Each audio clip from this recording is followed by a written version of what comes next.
Oh my God. Are you kidding me?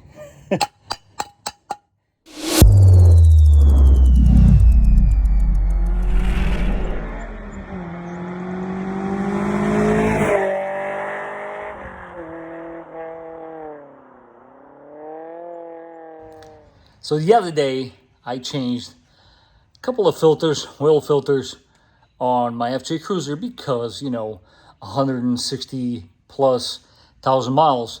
And a lot of you, because I know a lot of my viewers do have 5th gen 4Runners, said, can you please do the same job on the 4Runner? So, ladies and gentlemen, welcome back to the channel. This is the Vikings Garage, and today we are going to change, which, by the way, it is not needed. I wanted to make this very clear. If you have under 100,000 miles on your 5th gen 4Runner, please do not change this filter as of yet. I am going to do it at a very low mileage for you guys and you guys alone, because my truck does not need this filter to be changed, as I'm sure you will see at the end of the video. But let's get on with the project. As I sit here contemplating how beautiful this truck is looking, I just want to show you guys a little update as far as what I managed to do on the passenger side when we went down to North Carolina. A few days later, in big extensive detail, and the scratches are for the most part gone.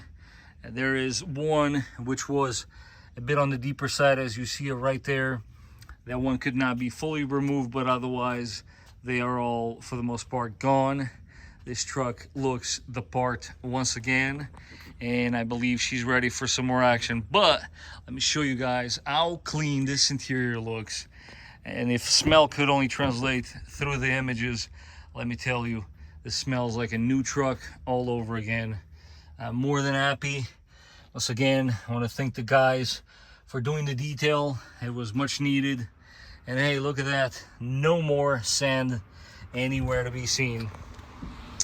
I think she's ready for another adventure. That's it for an update, guys. The exterior is looking mint once more. I do want to start off by showing you guys some of the part numbers and some of the parts that are going to be utilized in today's episode. I managed to rip the label once again. These are the gaskets I will be using. The correct ones that sometimes are not as available as these, and that's why I ended up getting these, will also provide that part number for you. This is, of course, the correct oil control valve filters that we are using. They're much smaller than the ones you guys saw in that previous episode. And of course, this is a must-have. If you are doing your own oil changes, you need to buy yourself a kit of these little washers that you should be replacing with every oil change. Now, let's get right into the stuff that we'll be using. Like I said, I am going to throw a curveball to you guys because, let's face it, my truck only has roughly 40,000 miles. So my filters are not probably going to look anywhere close to that, which is probably not going to focus. This filter was cleaned and it still looks a bit dirty, but how can I make this a more dramatic image at the end? Well, I figure, you know what? Why don't I do an engine flush, or whatever you want to call it, and that way, if there is any sludge, which I highly doubt in my engine, it will break it loose and will be captured by those small little filters. And yes, in case you're wondering, I did grab the wrong filter. It is an A5, it ends in A5. I was in a rush, grabbed the wrong filter, so I will be using a Purolator for this time, and this time only, because of course, when you are doing an engine flush, you need to change that engine oil filter, just in case it does indeed break some of that debris, and of course, gets trapped in these little guys. Now, some of you might say, why did you pick this particular engine flush, right? Motor flush, if you will. Well, I, just like Scotty Kilmer, would have told you guys to buy the CRO by 505, I believe is the name. But at $50 for a bottle, I thought that was a bit overkill. We're going to give this guy a try, and there is a reason for it. If you look in the back here, let's see if we can get this to zoom in. You see that very first ingredient? Yeah, I've always been told that diesel is an awesome ingredient if you want to do a flush at home. And I like the fact that this one has a diesel as one of them. Another one that people at home, if you are looking to be on a budget, that you could use is transmission fluid. But when I say transmission fluid, I'm talking a small amount, guys. You do not want to put no more than like half a quart, even if that. And as you will see by my instructions, you do not want to be driving these vehicles. This is done with the vehicle in place and you let it idle. In this particular case, it is 5 minutes. As I'm confirming here, under the directions, if you read there, you're only supposed to idle this engine 5 minutes. You do it with the engine cold and you go ahead and drain the oil right after. And like I said, you must change that oil filter. But in this case, hopefully our little filters here will also capture some of that debris, and we will see if after 40,000 miles, this engine has any type of sludge or debris inside of it. So first thing I do actually want to accomplish right now is I'm going to, for once, remove this skid plate altogether. I don't know if you guys remember, but I decided to go with these more, you know, eye candy letters. There's a good reason for this.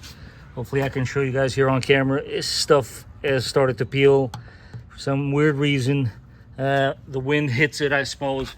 And honestly, I want to go ahead and just give it a nice little touch now that we have those red recovery points with those letters. So I'm going to go ahead, remove that skid plate.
Just want to show you guys how crazy it gets with the sand when you do drive down there.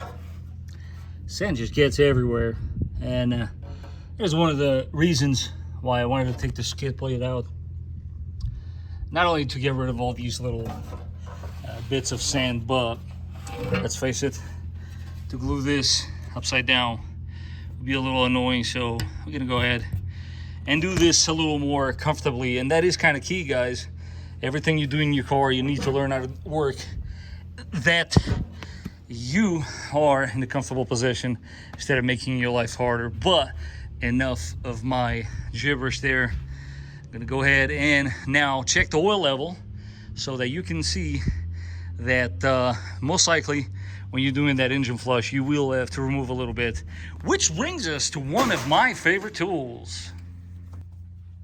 First things first, guys, you want to go ahead, check your oil level, because last thing you want to do is overfill your engine with the flush product. In my particular case, of course, I am right at the top level, so I'm going to go ahead and remove some of that oil.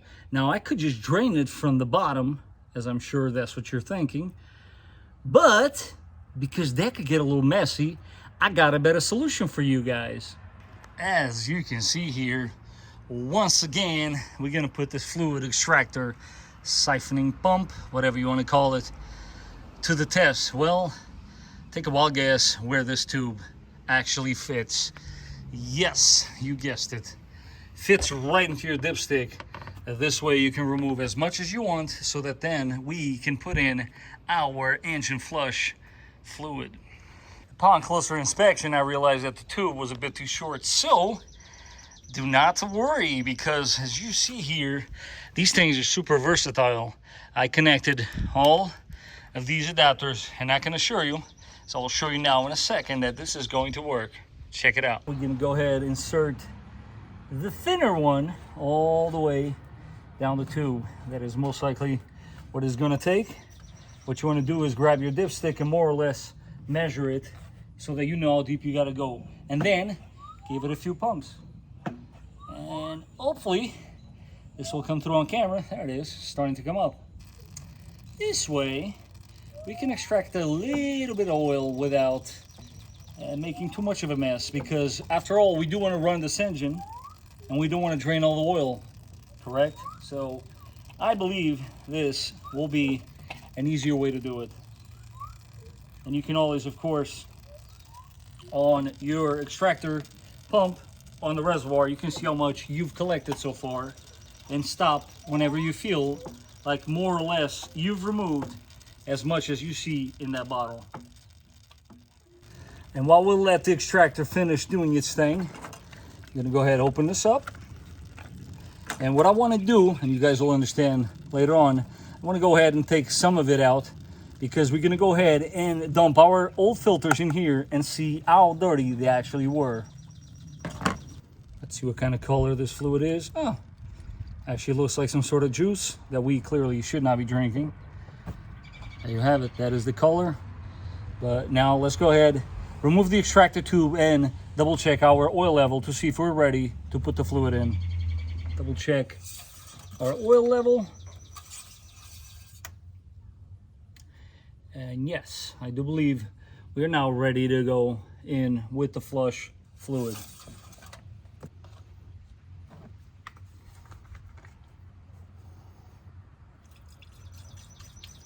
Drink up, buddy.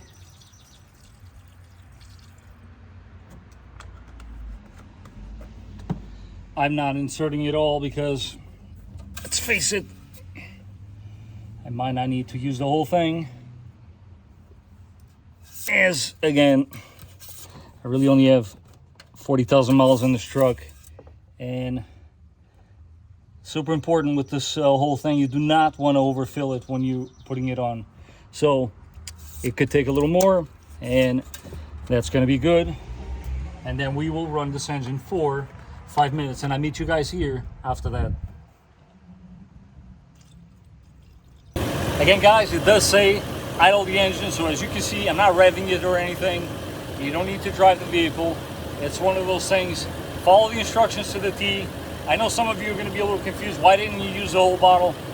To be honest with you, I'm going to save, it's a little less than half of the bottle for the FC Cruiser, because this vehicle, after all, only has 40,000 miles.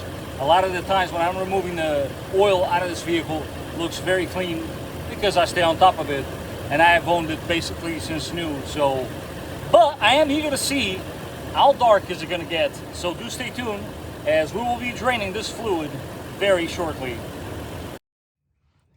Now I want to bring you guys here firsthand so you can see what I was referring to as far as this sand is concerned. This one is pretty wild, and goes without saying, I'm kind of happy that I'm actually doing this the way I'm doing it. You'll see what I'm talking about in a second. Something tells me I'll be taking this entire shield out after this. Check it out. Oh my God, are you kidding me? Anybody want to build a sandcastle? Now let's take a look. Let's see how dark this oil actually is, because after all, guys, I have a bit of a confession to make. I changed this oil, I think it was a month ago, and it has roughly 1,500 miles. This is the same oil that was used to go down to North Carolina on our vacation trip. But let's go ahead, take a look, and I'll give you guys a nice close-up. Something tells me it's actually not that bad. As you guys can see, it's really not that bad. Again, I wanted to make that video on these filters. Yes, stay tuned, we are getting to it sooner than later, but I figure let me throw a bit of a engine flush, or should I say motor? I think motor is a lot cool. I got a 4-liter motor in this 4Runner. Yeah, but there you have it. I mean, it looks a little dark, but it's really not that bad. And as we leave this guy here dripping, because I want to get every single drop out of it, let me go ahead and show you guys some more of that carnage from the beach run. Yeah, I'll have to clean that up. I believe I have shown this many times in the channel, but if you're ever wondering why this comes with your filter, I'll show you once more. Honestly, guys, I'm going to leave this overnight. I'm going to let that drip, absolutely all of it. But let's see. Oh, well, I can show you guys this neat little process here. So basically, this is just an apparatus that relieves this valve of the fluid that's still trapped inside the filter. They don't sometimes want to click in. Now that you push it in with both hands, of course, that's basically what that piece of plastic is. It's so that you can get rid of all the oil that's still inside the housing. And I usually just walk away from this. I'll let them drain completely dry, and then I'll take that filter housing out. As far as the oil filter is concerned, guys, it's pointless to even show it. It was so clean that even I was kind of surprised. Again, I didn't have a lot of miles in the last oil change, and I do keep up with the maintenance, so it's one of those things. You might want to do an engine flush. If you're one of those people that likes to do your oil change every 10,000 miles, trust me, by 100,000, you definitely are going to need an engine flush, because it's been well proven and documented that that will cause a little bit of sludge in the motor. But that aside, this is the oil I'm going with. Again, as per the motor oil geek, he swears by this stuff, so I'm going to go ahead and put 6 quarts in this bad boy, recheck it, and chances are I'll probably need another half a quart after that.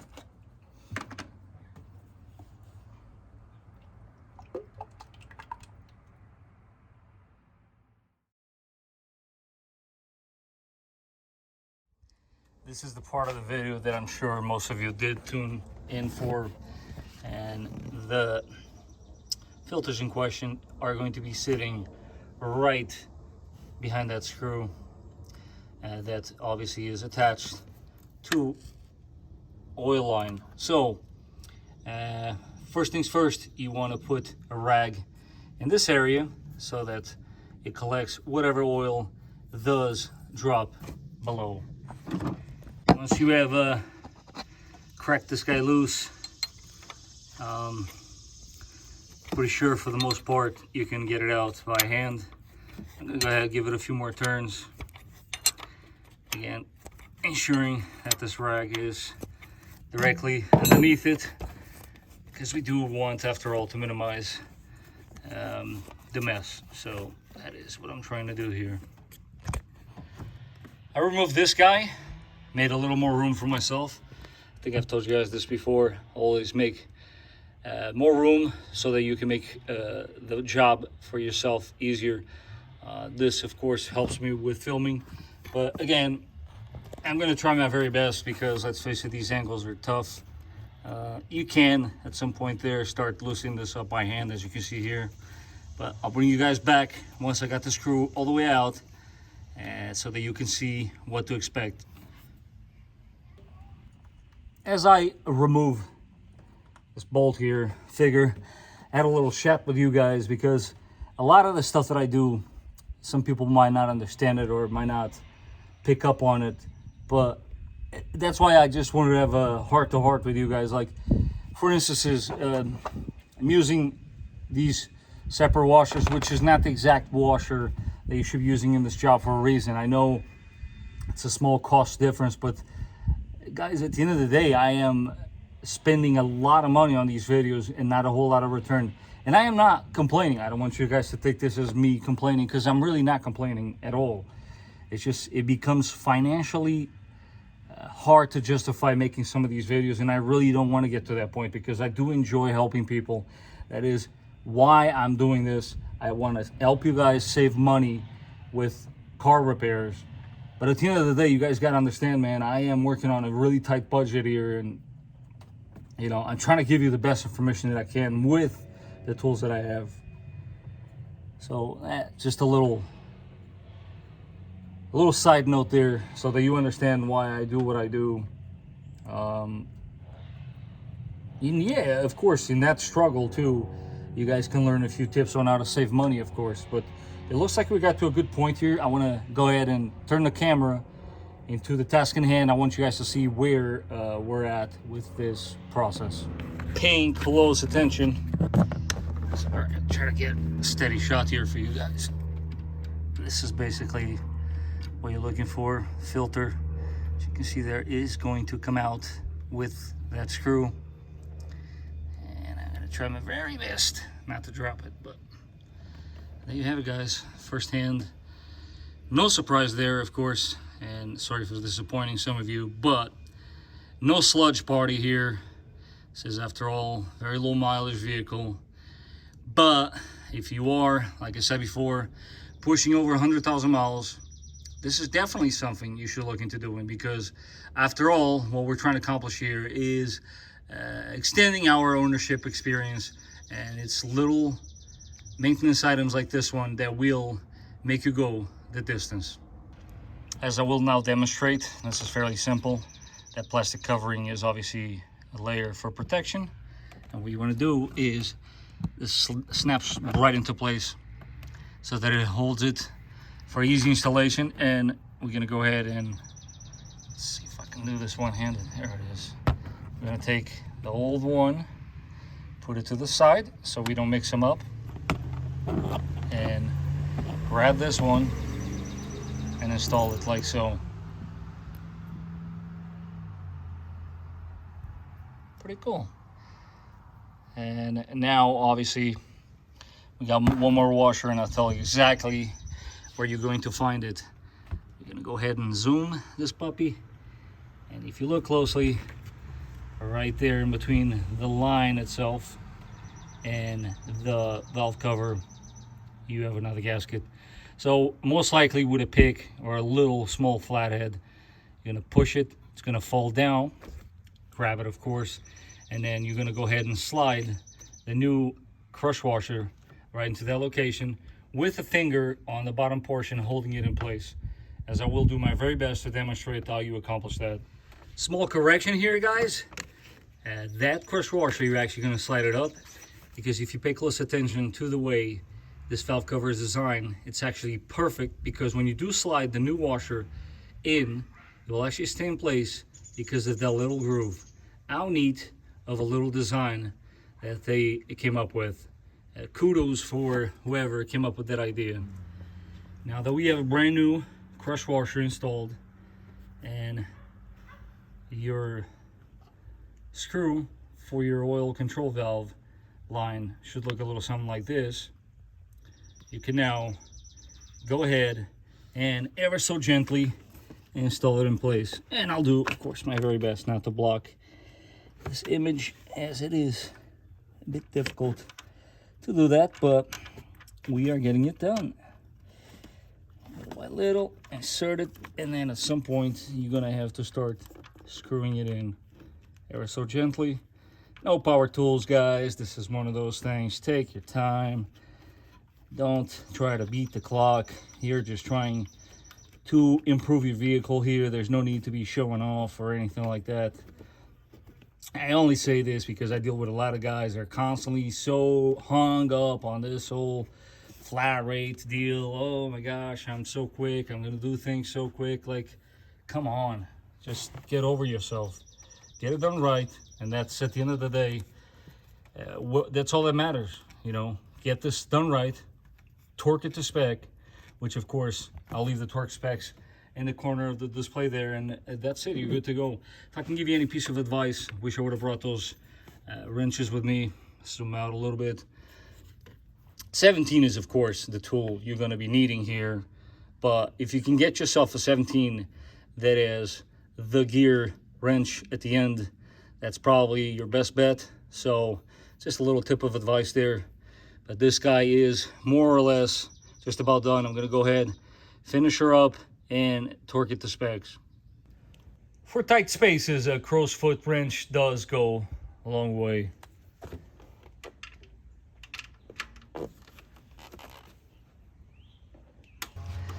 As always, guys, in this particular case, I just got this can laying around. I'm gonna go ahead and spray a little bit because if you look closely, even though I was being very careful, there's a little tiny bit of oil on that section there. So I like to just go ahead and clean it up a little, wipe it down. This way, there's no confusion later that you might potentially have an oil leak. Now that that side is done, I'm gonna go ahead and do this side. Probably not gonna record a whole lot, but I'll show you a quick trick right now, super simple, to make your life easier to access this guy. And there you have it. Not much of a trick, but as you can see, I have completely removed the hair box because at the end of the day, you wanna make yourself room to get to this guy. And you wanna see a perfect example? I managed to do this on that side because, let's face it, I'm using the wrong wrench, but that's all right.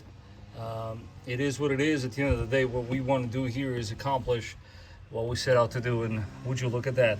Now, turns out I have a perfect opportunity to clean all the sand out. And of course, it would not be a Vikings Garage video had my neighbor not been doing his lawn. You guys know how that goes. But let's go ahead, get this guy out, and I'll dip it on the little cup that we had earlier, and I'll show you guys what we found, if anything. And again, nothing really crazy to see here, guys. As expected, it is fairly clean. That just shows you that your maintenance schedule goes a long way, and it shows. As you can clearly see here, I do not believe in 10,000 mile interval oil changes. I do mine every 5, and to be honest with you, a lot of the times it does not even have 5,000 miles. And there you have it, 40,000 miles later. This is exactly what you should be expecting, which is nothing. It actually has nothing stuck to it. Whichever way you look at it, there's not a hole of anything to see here. Let's see if we can actually get that satisfying click out of this one. Ready? No click. It's that simple though, guys. It's a pretty ingenious design. Stays in there in place. Now let's go ahead with our new gasket, and back in it goes.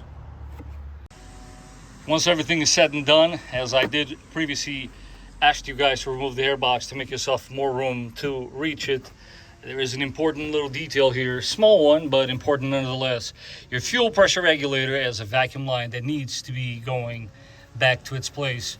As after all, I would not want my viewers to experience all sorts of weird issues that does cause.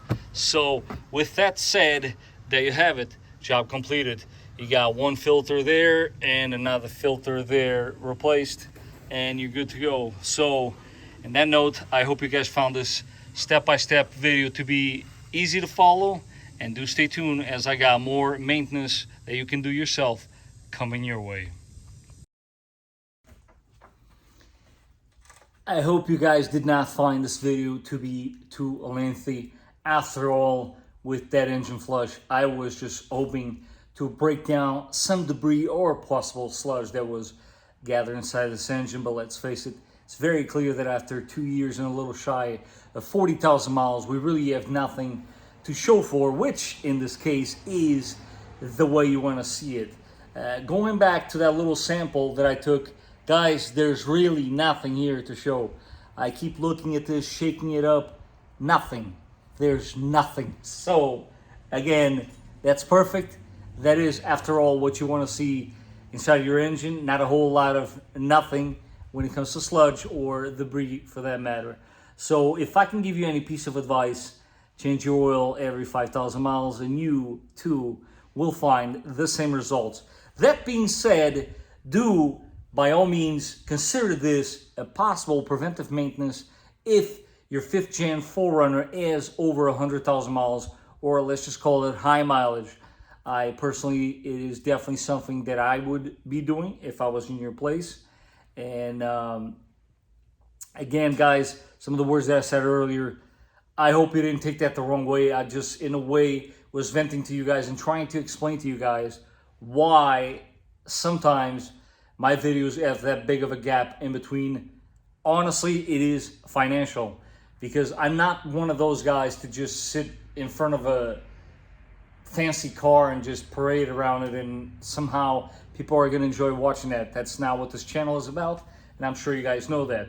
We are mainly focusing on maintenance and do-it-yourself type videos, and that is what I try to bring to the table, because after all, I am here to try to save you guys some money. We are approaching 18,000 subscribers, and I am beyond grateful. I want to thank each and every one of you. And as always, if you found the video to be informative, don't forget to smash that like button. If you haven't done so, don't forget to subscribe. And I will catch you guys on the next one. Before I do go, I figure I share this awesome tip with the rest of you. I noticed that a lot of people seem to struggle to put these skid plates back on. Well, if you do it like I'm doing here and you use your knees to aid you in the process, I can assure you that this will become a simple task after all.